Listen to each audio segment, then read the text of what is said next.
Queria refletir um pouco ainda dentro do livro Ateísmo em Sete Lições, da Editora Vozes,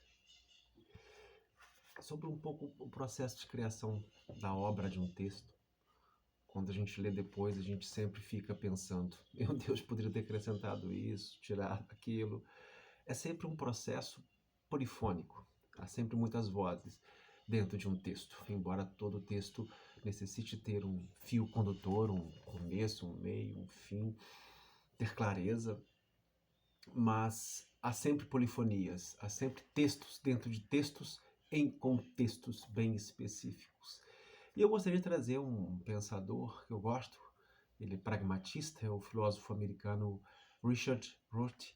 Ele, a respeito das querelas sobre ateístas, não ateístas, crentes, não crentes, ele diz, eu coloco um pouco, várias passagens, diz ele, quem se sente incapaz de se apaixonar pela questão de Deus, em torno da existência de Deus, pela questionação em torno da existência de Deus, não tem qualquer direito a desprezar quem acredita na sua existência ou quem a nega com a mesma veemência.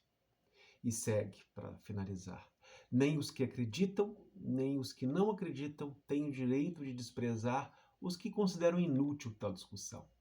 Uma posição que eu considero bem equilibrada, de não intransigência, tanto por parte de crentes e não crentes.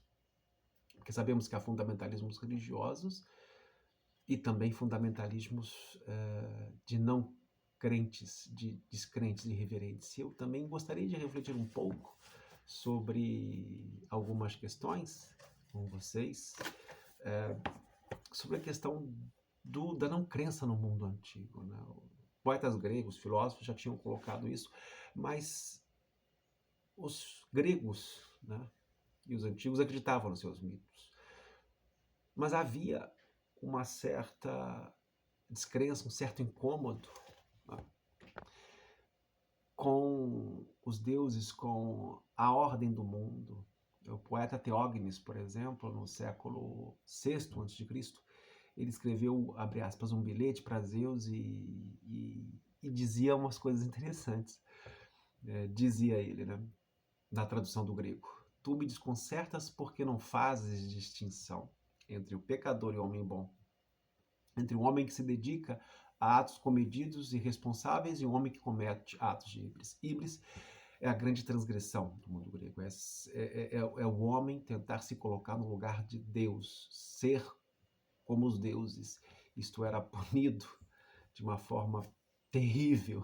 Então, era não saber o seu lugar social, porque não é o lugar individual, não há individualismo do jeito que conhecemos no mundo antigo, no mundo grego. Não há essa ideia de eu interior, de alma. A alma, o interior é sempre a imagem e relativo à comunidade, ao Estado grego, à cidade-estado grega.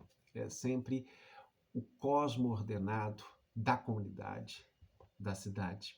Isso é muito importante. Mas, ao mesmo tempo, a gente tem esses gregos tentando explicar a natureza pela natureza, mas sem dispensar a ideia de Deus.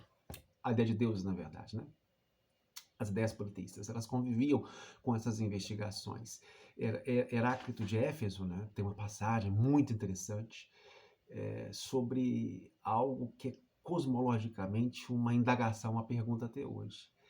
Ele dizia, né, este universo é o mesmo para todos. Não foi feito por algum deus ou homem, sempre foi e será um fogo vivo, apaga e acende em padrões regulares. Parmênides de Eleia dizia que a natureza necessita apenas dela para criar e sustentar o universo e as leis. E leis que os homens podem entender, mas ao mesmo tempo ele faz o elogio às musas, ele invoca as musas, né? Isso é muito interessante. Não é muito fácil de entender para nós da cultura moderna ocidental, porque ela supõe uma cisão entre esses reinos. Mas é um pouco essa reflexão que eu trouxe para vocês aqui, que está no livro, Ateísmo em Sete Lições, que eu da Editora Vozes, e eu acho que traz reflexões que me fizeram pensar muito, E quando eu olho o livro, eu fico pensando, meu Deus, eu queria ter escrito outras coisas, mas é sempre um exercício de tirar, colocar, pôr, ajeitar e trazer as polifonias presentes.